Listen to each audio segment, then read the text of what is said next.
Alléluia. Avec la grâce de Dieu,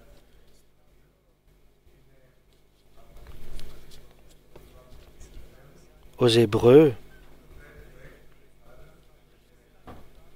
nous allons lire de l'Épître aux Hébreux, chapitre 6 et verset 9.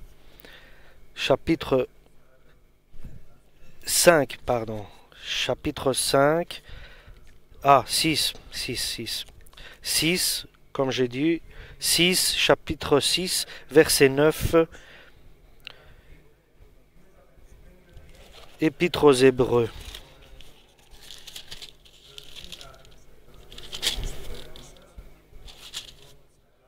Cependant, même si nous parlons ainsi, mes chers amis, nous sommes convaincus que vous êtes sur la bonne voie, celle du salut. Dieu n'est pas injuste.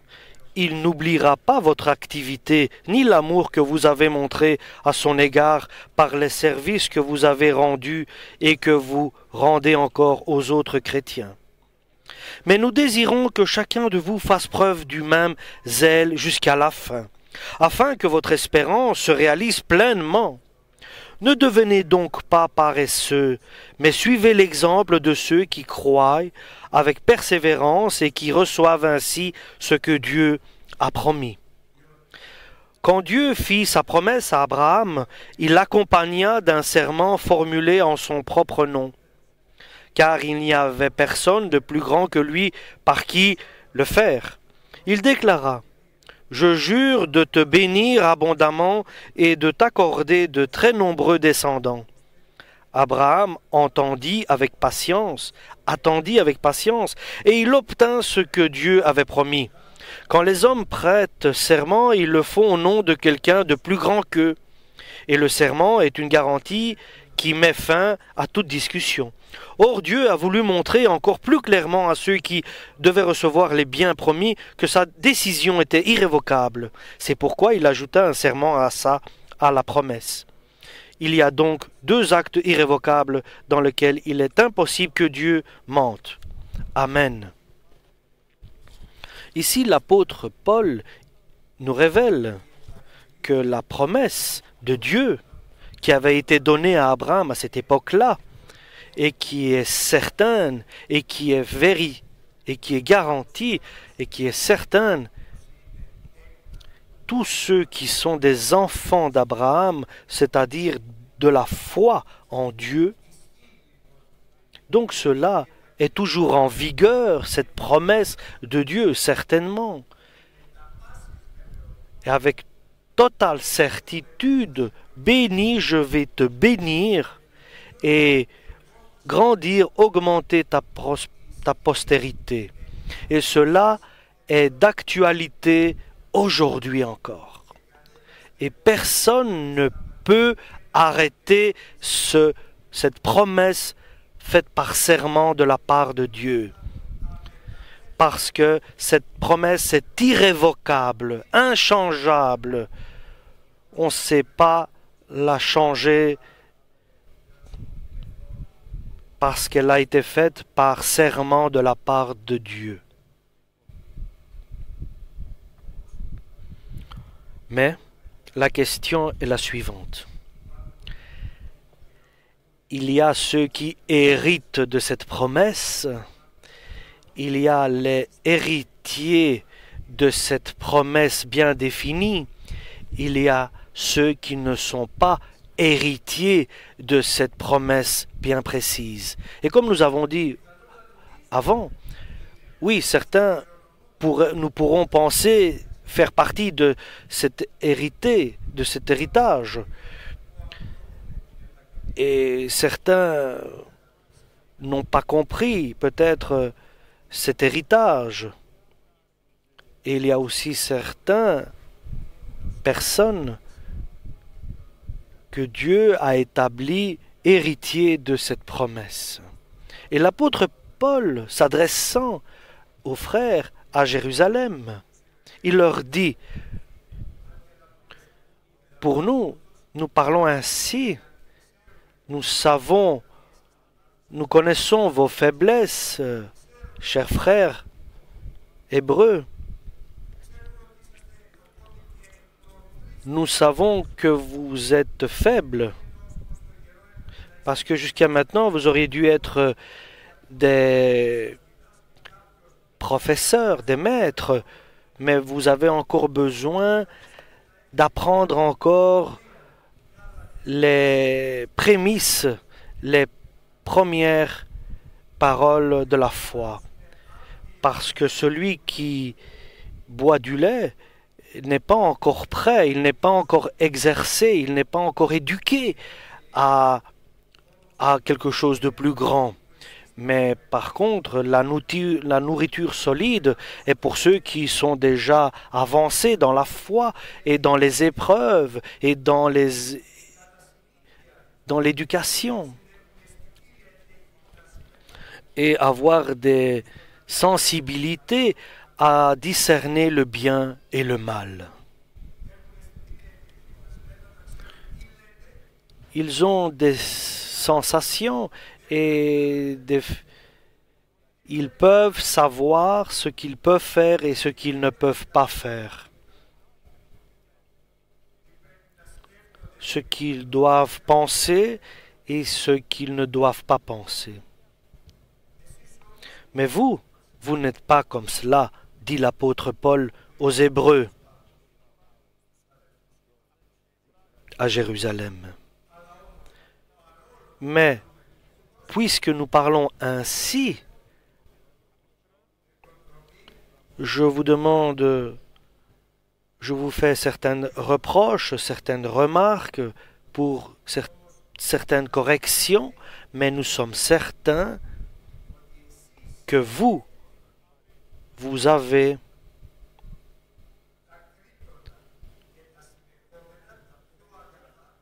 les meilleurs et les plus pures manières pour votre salut.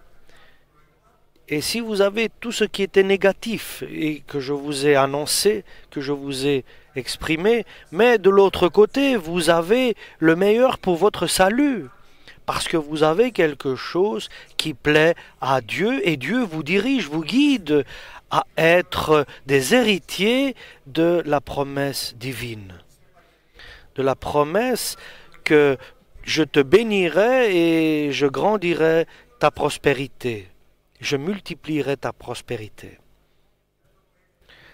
Et ce que vous avez, Hébreux, c'est que Dieu n'est pas injuste et a oublié votre œuvre de foi que vous effectuez et vos actes que vous faites au nom de Jésus-Christ, au service que vous mettez en Dieu pour les frères. Peut-être vous n'êtes pas comme vous devrez être, mais vous avez deux choses qui vous établissent aux héritiers par la promesse de Dieu. Vous avez une œuvre de foi, vous obéissez à la parole de Dieu autant que possible que vous pouvez l'accomplir, vous craignez Dieu d'une bonne crainte qui vous permet de rester dans la foi. Donc, vous avez une œuvre de foi et votre foi est vivante, elle n'est pas morte. Et votre foi est prouvée par la parole de Dieu, selon votre capacité, votre force à faire la volonté de Dieu. Et par la grâce de Dieu et par la crainte de Dieu, d'une crainte de ne pas transgresser la volonté de Dieu, de ne pas attrister Dieu. Et en même temps, vous avez une deuxième caractéristique qui certifie, qui garantit que vous êtes dans le salut. Vous œuvrez dans le service des frères pour Jésus-Christ. Vous n'êtes pas paresseux, vous n'êtes pas avec indifférence, mais vous êtes au service des frères. Et vous œuvrez parce que votre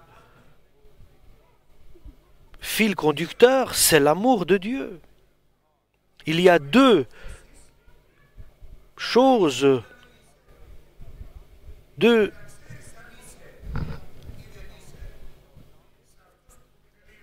il y a deux manières de savoir si on est dans ceux qui seront bénis et qui seront les héritiers de Dieu.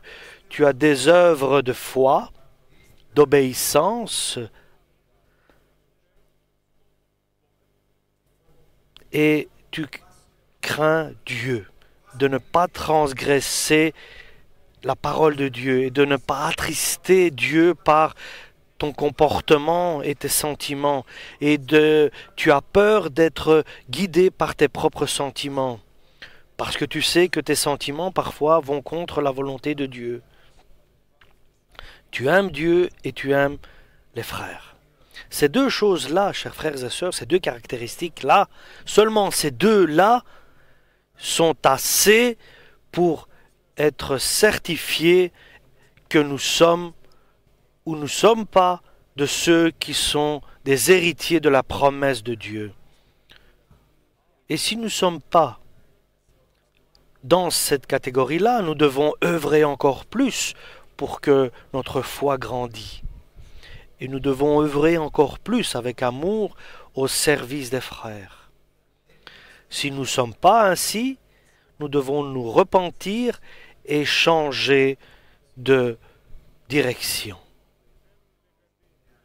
Il est indispensable de changer de direction et de pensée pour devenir encore plus héritier de la promesse de Dieu et de devenir héritier de Dieu. Aujourd'hui, je peux facilement penser, comme vous tous, comme Dieu me voit. Est-ce que je crois que je suis? Je crois que je suis. Est-ce que cela est certifié par Dieu et par sa parole? Ce serait terrible. Et que je vienne à l'église, par exemple, que je lise la parole de Dieu et que je prie à Dieu, et que je me tienne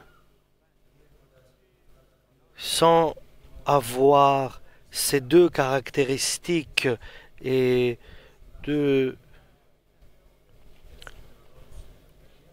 avoir ces deux caractéristiques pour pouvoir arriver à la fin.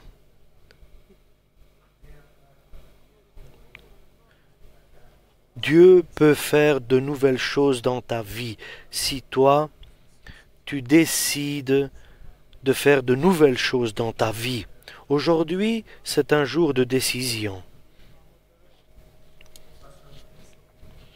Ce sont des décisions personnelles, familiales et ecclésiastiques. Par exemple,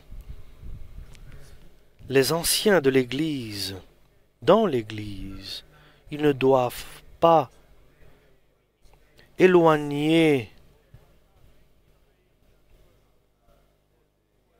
des enfants de Dieu. Oui, peut-être, ils pensent qu'ils sont peut-être parfaits, les anciens de l'Église, mais l'apôtre Paul disait aux Corinthiens que lorsque je suis parmi vous, je suis humble et faible. Pourquoi? Parce qu'il savait qu'il était un serviteur. Et il se comportait avec un esprit de serviteur, un esprit de service aux autres. Et si l'apôtre Paul avait ce comportement, quel comportement nous devons nous avoir? Nous sommes des serviteurs, serviteurs de Dieu à travailler dans l'œuvre de Dieu, avec une crainte de Dieu de ne pas transgresser sa parole, et être serviteurs de nos frères à accomplir avec amour au service, à leur service. Et de la même manière, tous les hommes et les femmes, dans leur famille, dans leur maison, dans l'Église. Serviteur dans ta famille comme un bon pasteur. Le pasteur prend soin des siens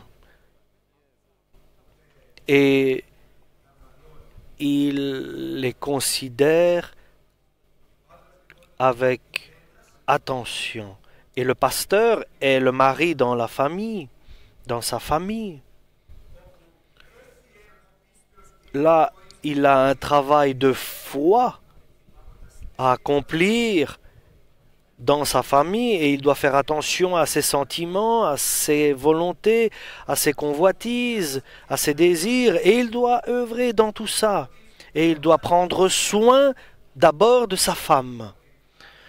Il doit l'établir heureuse et joyeuse dans son couple et ne doit pas faire pleurer sa femme et la rendre triste et que le mari soit la raison ou la cause et qu'il serve ses enfants comme des petits agneaux, comme lui il est le bon pasteur dans sa famille et qu'il les protège et qu'il les édifie et qu'il les éduque et qu'il les nourrit et qu'il prend soin d'eux.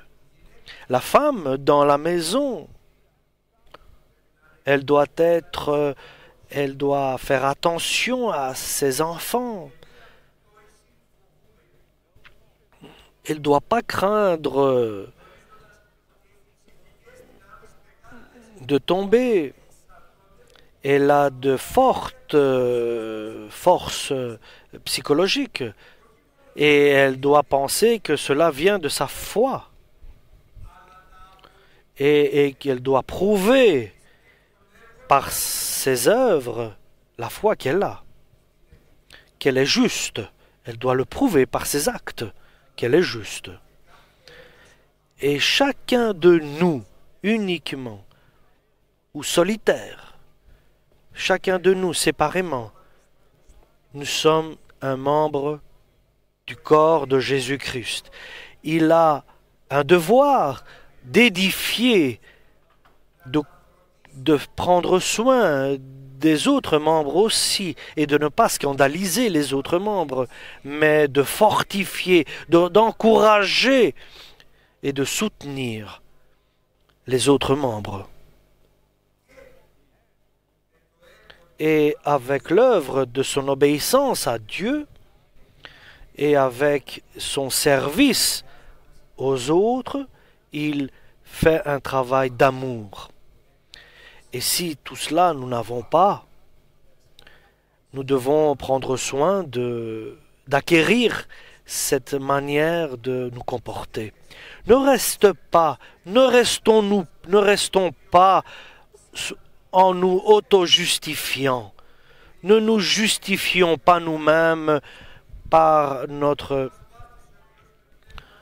propre volonté, par nos propres critères. Et tout ce que nous avons, nous devons faire attention. Cela que nous avons reçu de Dieu, par exemple la bénédiction et tout cela, ne nous garantissent pas le départ vers le ciel. Mais l'humilité et le service de l'amour que nous pouvons apporter aux autres et l'obéissance avec foi aux paroles de Dieu et à la voix de Dieu qui dit dans toutes les directions et surtout vers nos frères. Dieu n'est pas injuste et d'oublier l'œuvre que nous consacrons au service des autres et nous continuons à servir les autres. Dieu n'est pas injuste à oublier notre effort que nous faisons et notre obéissance à sa volonté. C'est pour cela, je suis certain, dit l'apôtre Paul, par-dessus toutes les faiblesses et vos fautes que vous faites, mais par-dessous tout cela, je sais que Dieu a quelque chose pour vous, Hébreux, a ses promesses pour vous. C'est pour cela. Nous désirons, nous voulons que chacun de vous montre ce zèle et cet effort pour que soit accomplie l'espérance que vous avez, que Dieu bénit, il bénira et qu'il vous multipliera jusqu'à la fin de votre vie lorsqu'il viendra vous chercher. Donc, efforcez-vous et éduquez-vous, initiez-vous avec zèle, avec volonté et ardeur. Faire une œuvre de foi dans votre vie. Et au service de vos frères par amour. Et alors vous serez des imitateurs, vous serez semblables à ceux qui ont hérité des promesses, de la promesse de Dieu et de la bienveillance de Dieu. Tous ceux qui ont hérité des promesses de Dieu vivaient par foi et avec des œuvres de foi et avec une grande patience, en attendant, en patientant l'accomplissement de la volonté de Dieu. Sinon, on deviendrait paresseux.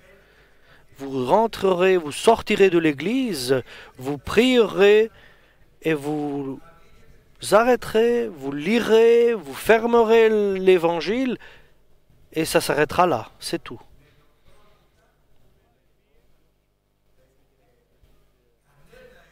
Vous n'aurez aucune œuvre de foi, d'obéissance, et vous craindrez pas de transgresser la parole de Dieu et d'attrister Dieu dans sa volonté.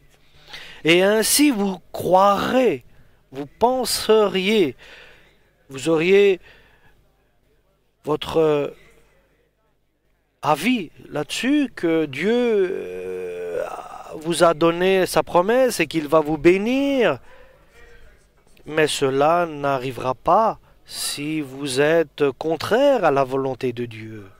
Et votre effort sera inutile. Tu lis la parole, inutile. Tu viens à l'église, inutile. Sans aucun résultat. Dieu ne te bénira pas si tu ne fais pas sa volonté. Dieu ne veut pas t'augmenter si tu ne fais pas sa volonté. Dieu ne te donnera pas de fruits si tu ne fais pas sa volonté. Et Dieu n'apportera pas sa gloire, ne révélera pas sa gloire à toi, à nous, si nous ne faisons pas la volonté de Dieu. Si nous ne servons pas nos frères par amour, et si vous n'avez pas d'œuvre de foi et d'obéissance à la parole de Dieu.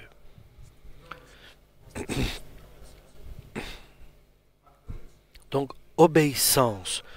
Oh, je ne comprends pas, c'est pas facile, mais j'obéis.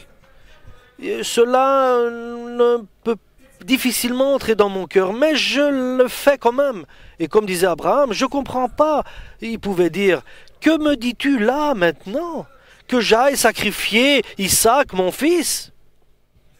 Non, je ne vais pas, je ne comprends pas, cela ne peut pas entrer dans mon cœur. Mais il a obéi quand même. Il a obéi sans retard, sans hésitation, parce qu'il a fait des pensées de foi. Celui qui ordonne, celui qui propose, il sait. Il sait. Et sur ta parole, par ta parole, a dit Pierre, je vais jeter mes filets dans l'eau en pleine journée pour pêcher des poissons. C'est quelque chose d'illogique. En pleine journée, c'est en dehors de la logique humaine et des pêcheurs, de ceux qui travaillent la pêche.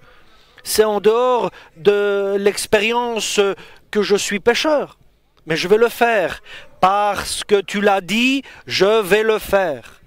Et les filets de Pierre ont été remplis de poissons et d'André et de Jacques, les bateaux étaient remplis de poissons. Mais c'était contradictoire d'aller en face quand le vent se lève.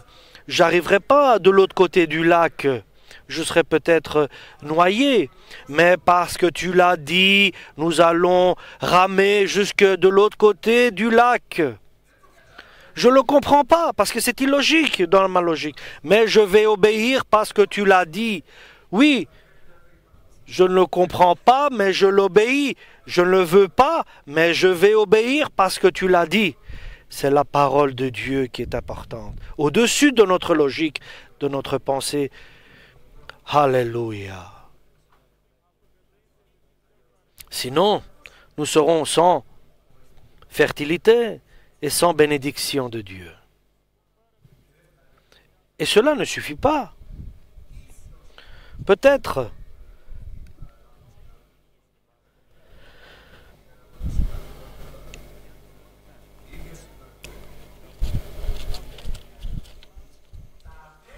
l'important est de servir tes frères et pas les étrangers pour que tu sois héritier de la promesse. Pas tu serves une fois, mais tu continues à servir tes frères. Les saints,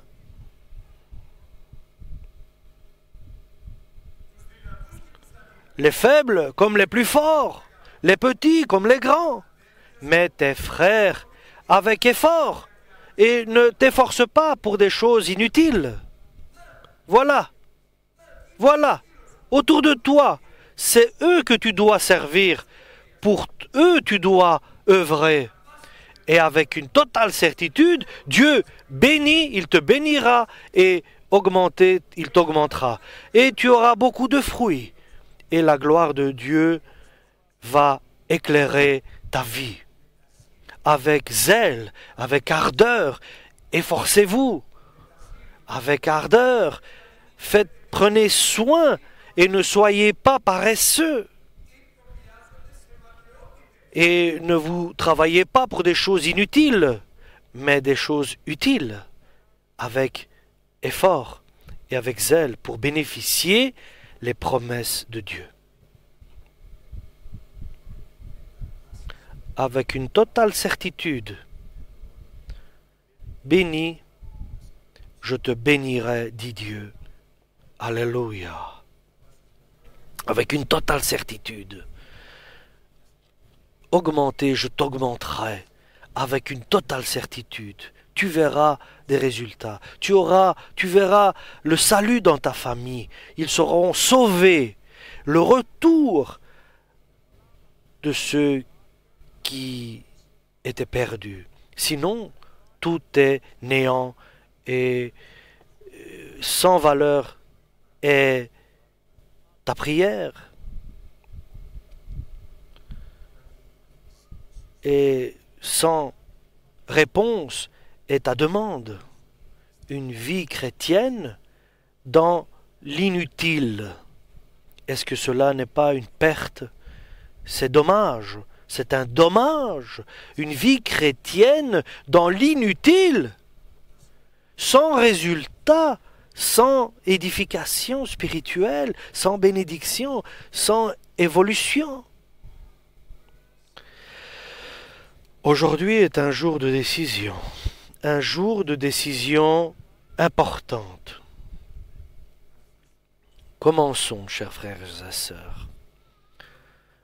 Ce premier jour de l'an 2012, de commencer avec de bonnes résolutions, de bonnes décisions. Peut-être nous ne pouvons pas le comprendre. Et si j'étais comme Abraham, je ne l'aurais pas compris. Et je ne peux pas non plus le comprendre maintenant. Mais tu le veux peut-être pas non plus. Et que tu ne le crois peut-être pas non plus. Mais obéis quand même. Pour la grâce de Dieu, sur la parole de Jésus, fais-le. Et tu verras dans ta vie la différence. Tu verras dans ton cœur la différence. Et tu verras Dieu parce que tu auras obéi à sa parole.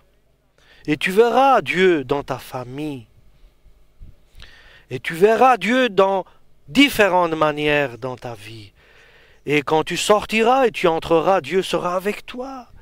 Il purifiera ton chemin, ton parcours. Il sera avec toi.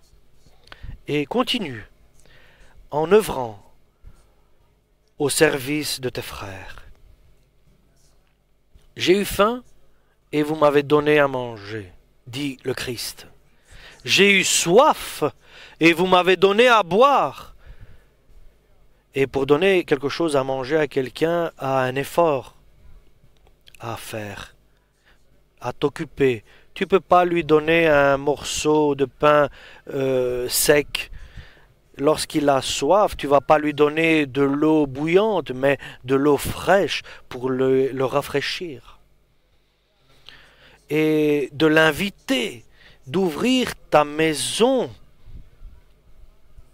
a un effort à faire. Mais il a un salaire.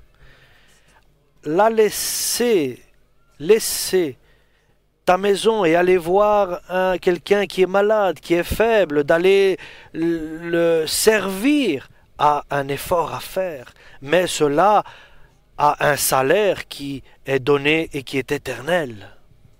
Mais Seigneur, quand nous t'avons vu et que nous avons fait tout ce que tu demandes, puisque vous l'avez fait à un de mes frères le plus petit, pas au grand.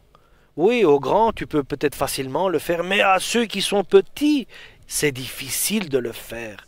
Tu dois avoir de l'amour pour faire cela, pour œuvrer pour les plus petits, pour les faibles. Et ainsi,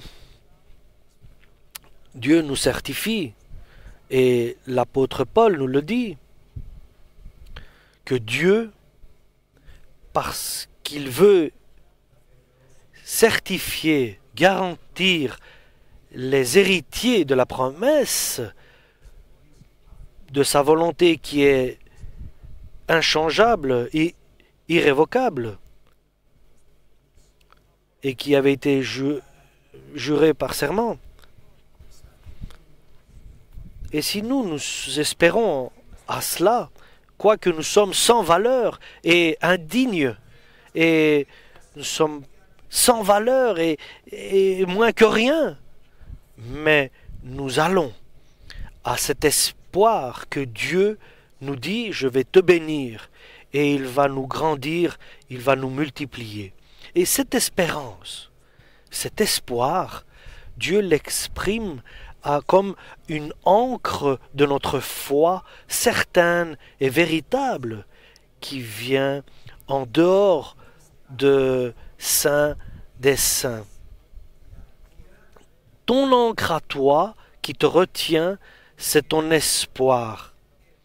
Parce que par ta parole, quoi que je ne comprends pas, je ne sais pas, je ne veux pas, mais j'agis.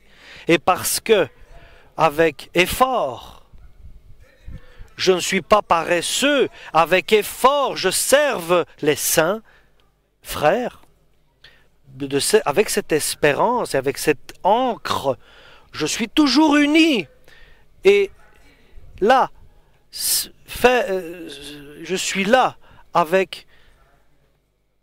debout, là, dans les saints de saints. Je suis uni avec le ciel. Et Jésus nous a ouvert ce chemin par sa résurrection, et pour que nous puissions entrer maintenant dans le Saint des Saints, au trône de Dieu, par cette ancre par le sang de Jésus, par la foi, d'entrer dans le sanctuaire des saints, dans le ciel, au trône de Dieu, de prier et de bénéficier l'aide de Dieu par Jésus-Christ, qui est l'intermédiaire, en moment de besoin, et d'entrer là au trône de Dieu, là où est entré Jésus. Il a ouvert le chemin. Il était dans le ciel, mais il est venu sur terre pour ouvrir un nouveau chemin, le chemin de la résurrection, le chemin de la foi vers le trône de Dieu. Et là, le grand sacrificateur, là dans le sanctuaire de Dieu, Jésus-Christ, il prie pour nous, il prie d'une prière bénie, il demande au Père, il prie pour nous, il dit au Père pour nous, il parle à son Père pour nous, et il demande que le Père nous bénisse encore plus. Dans lui, beaucoup de fruits, beaucoup de bénédictions, beaucoup de fertilité. Révèle-lui ta gloire. Celui qui n'est pas parfait, qui est faible, mais il fait partie de la promesse certaine de Dieu. Et il est dans la bénédiction de Dieu. Il est dans la présence de Dieu par Jésus-Christ qui prie pour nous auprès de Dieu le Père. Et n'écoute pas d'autres voix. Il y a une voix, celle de Dieu, la parole écrite dans l'Évangile. Il y a une voix du Saint-Esprit, la voix de la vérité. Et restons, chers frères et sœurs, commençons, je peux dire, cette nouvelle année avec cette décision importante dans notre cœur. Je désire être parmi les héritiers de la promesse de Dieu. Je veux avoir cette foi et être ressemblé à ceux qui avaient la foi d'Abraham. Et selon la parole écrite, en dehors de sentiments et de fausses voix, je désire œuvrer, me fatiguer, pas pour d'autres choses inutiles, mais au service de la parole de Dieu. Et Dieu le désire, c'est ce qu'il nous le demande. Tu dois aussi le désirer aussi. Amen. Pour la parole de Dieu.